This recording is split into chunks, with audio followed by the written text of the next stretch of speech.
DIG और SP के सामने सरेंडर किया है। पुनर्वास नीति के तहत दी गई 25,000 रुपए की आर्थिक सहायता।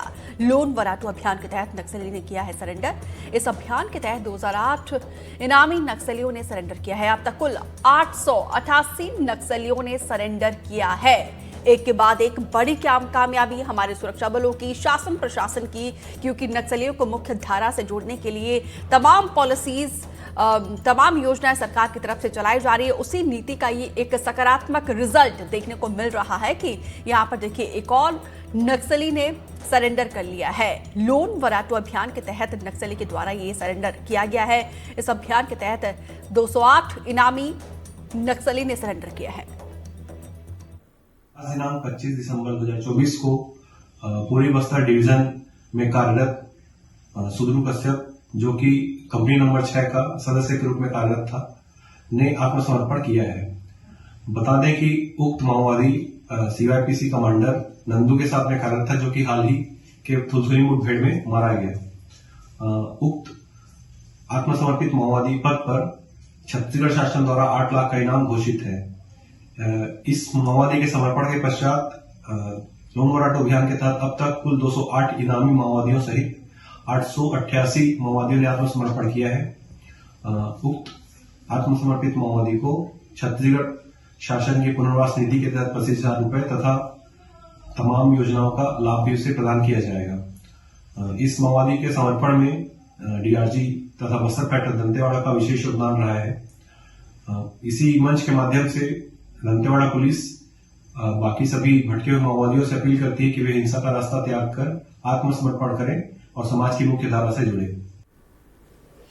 पंकज भदौरिया ज्यादा जानकारी के साथ जुड़े हैं। पंकज, यहाँ पे नक्सली के सरेंडर होने की संख्या इस साल की अभी तक 888 है। ये साल खत्म होने के लिए 6 दिन शेष बचे हैं, तो उम्मीद कर सकते हैं कि ये आंकड़ा और ज्यादा बढ़ जाए। बिल्कुल, देखिए ये जो साल है नक्सलियों में काफी भारी पड़ा है, क्योंकि इस साल गिरफ्तारी, सरेंडर और मुठभेड़ में नक्सलियों को बड़ा नुकसान उठाना पड़ा है। 8 लाख के इनामी नक्सली ने सरेंडर किया है। नक्सली जो सुदरू कश्यप है, नक्सलियों की कंपनी नंबर 6 में सक्रिय था। बताया जा रहा है कि दंतेवाड़ा एसपी गौरव राय और डीआईजी कमलोचन कश्यप के सामने समर्पण हुआ है।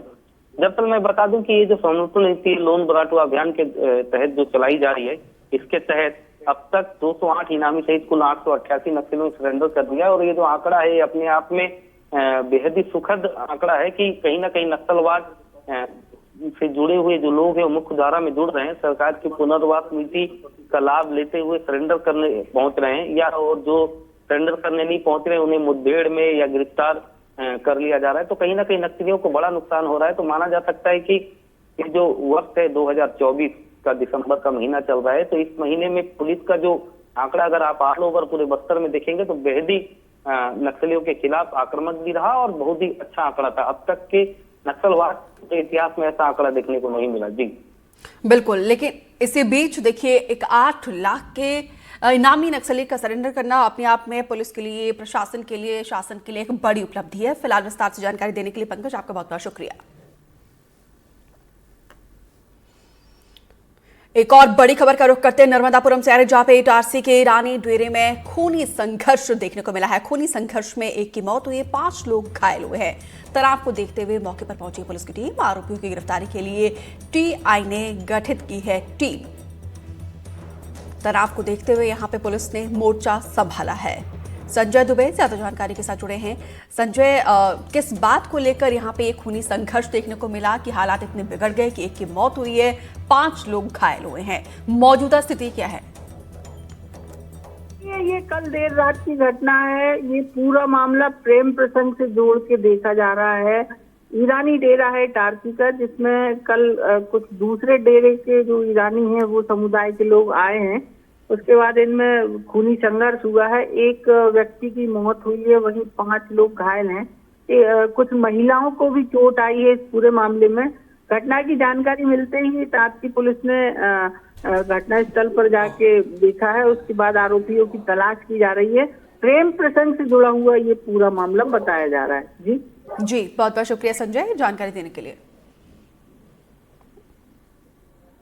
मुरैना में नगर निगम कर्मचारियों और व्यवसायियों के बीच तीखी बहस देखने को मिली। अतिक्रमण हटाने पहुंचे थे नगर निगम के कर्मचारी, कुछ व्यवसायी जेसीबी के ऊपर भी चढ़े हैं और प्रशासन ने व्यवसायियों को चेतावनी दी है और व्यवसायियों को चेतावनी के बाद ठेले वालों को हटाया है। दुकान मालिक और ठेला मालिक आमने सामने आए हैं और दोनों तरफ की नारेबाजी से बढ़ी है विवाद की यहाँ पे संभावनाएं और प्रशासन ने दोनों पक्षों को समझा बुझाकर कराया है शांत।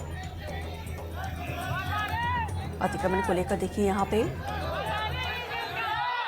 अस्थायी अतिक्रमण लगा हुआ था जिसकी परेशानी आ रही थी, तो अस्थायी अतिक्रमण जो ठेलों द्वारा लगाया गया था और जो व्यापारियों द्वारा लगाया गया था उसके खिलाफ कार्रवाई की गई है। ठेले हटा दिए गए हैं, बाकी कार्रवाई हमने सारी फोर्स इकट्ठा करी है एक ही जगह, महिला बल हो या हमारा जनरल बल हो, सबको बुलाया गया है, सारे थानों से बल मंगाया। सर भाई नगर निगम जो कल से अतिक्रमण हटाने का अभियान चला रहा था आज भी चला दिया है और लगभग सभी ठेलों वालों को शिफ्ट कर दिया गया है यहाँ से और व्यापारियों को भी ये जानकारी में है कि नगर निगम जो कार्रवाई कर रहा है, क्योंकि अतिक्रमण हमको पूरा ही हटवाना है, चाहे वो ठेला व्यवसायियों का हो या दुकानदारों का हो।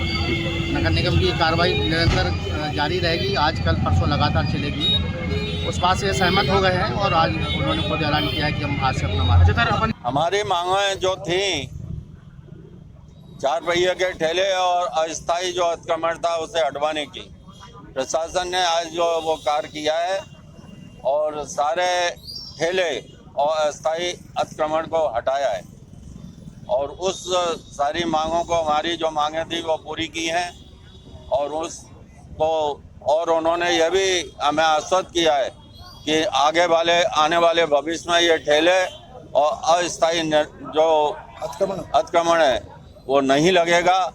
इस सबको समझते हुए सभी व्यापारियों ने सर्वसम्मति से बाजार खोलने का निर्णय लिया।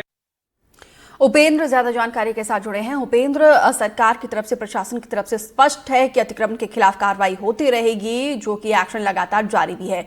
किस बात को लेकर यहाँ पे हंगामा देखने को मिला है? क्या नोटिस नहीं दिया गया था? क्या कंफ्यूजन थी? देखिए, ये सदर बाजार के जो व्यापारी हैं, जो मुरैना का जो मुख्य बाजार है वो एक लिमिटेड एरिया में बचा हुआ है। सभी तरह के बाजार हैं, इसमें किराना बाजार है, जनरल मर्चेंट है, कपड़ा व्यापारी है, रेडीमेड गारमेंट्स है। इन व्यापारियों के आगे ठेले वाले जो अस्थायी अतिक्रमण कर अपना व्यापार कर रहे थे, इसको लेकर दुकानदारों को परेशानी आ रही थी। दुकानदारों ने इसकी शिकायत प्रशासन को की और ये मांग की कि अगर ये ठेले वाले नहीं हटे, अस्थायी अतिक्रमण नहीं हटा तो वो बाजार बंद कर देंगे और उन्होंने बाजार बंद कर भी दिया।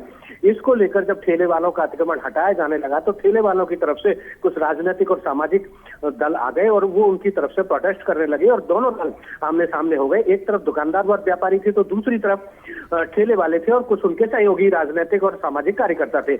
इसको लेकर तनाव की स्थिति निर्मित हो गई। बीते 24 घंटे में यह लगने लगा कि कहीं बड़ा विवाद उत्पन्न न हो जाए।